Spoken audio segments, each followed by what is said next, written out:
Welcome to Rarities. I'm Professor Elliot, and today I'm checking out this giant rock.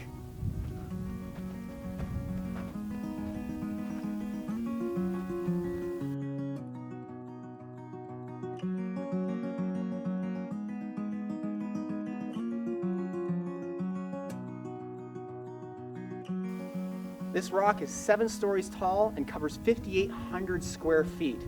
That makes it purportedly the largest freestanding boulder in the world. The first humans that migrated here discovered the rock and immediately considered it holy. The Hopi believe it to be the heart of Mother Earth herself. One prospector, by the name of Frank Kritzer, set up his living quarters under the rock in the early 1930s. This is where it was. It was a welcoming one-bedroom abode with natural insulation of rock and earth. But Frank Kritzer was anything but welcoming. He was a highly territorial man, and there are still stories of him preferring to chase people off with a shotgun rather than meet them in person. During World War II, Kritzer was a suspect as a German spy. Now, that's probably because of the radio hobby he had with the antennas that he kept around the rock. So law enforcement, as the tale goes, tossed a tear gas canister into his house during a raid. The exploding canister set off Kritzer's large collection of dynamite. Both him and his home were no more, but the rock still stood. Following his death, his friend George Van Tassel became interested in the land. Van Tassel, an avid pilot, reopened the airfield that Kritzer built, and his wife ran a restaurant there. Pilot Howard Hughes, who flew with Van Tassel during World War II, would often stop by just for a slice of pie. If you've seen the movie The Aviator, you know just how eccentric Hughes was. Well, Van Tassel, he matched his friends in eccentricities.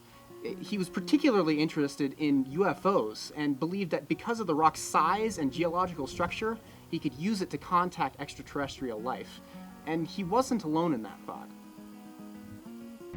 The man took me in and explained the various things on the ship.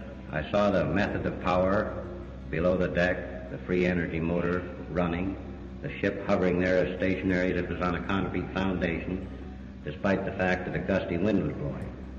Van Tassel hosted UFO conventions. Around 11,000 people attended. From 1954 to 1973, he constructed the Integratron nearby, a building made to harness static electricity to heal and even reverse the aging process, though there's not much evidence any of that is true. After his death in 1978, the popularity of giant rock waned for a short while. An old Hopi prophecy tells that the rock would split at the beginning of a new era. A shaman in the year 2000 said that because this was no longer a place of prayer, the prophecy was soon to come true. But she added that if the rock split in half, Mother Earth was rejecting humanity. If only a portion of the rock fell, Mother Earth was welcoming humanity into her heart at the dawn of a new era. Strangely enough, the morning after their prayer sessions, a third of the rock calved to the ground. News of this supposedly fulfilled prophecy led to a large resurgence in visitors to the site.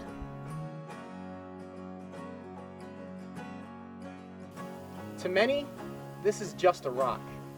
And when you look at it physically, that's all it is. But looking at the context historically, the story this rock tells rivals that of Plymouth.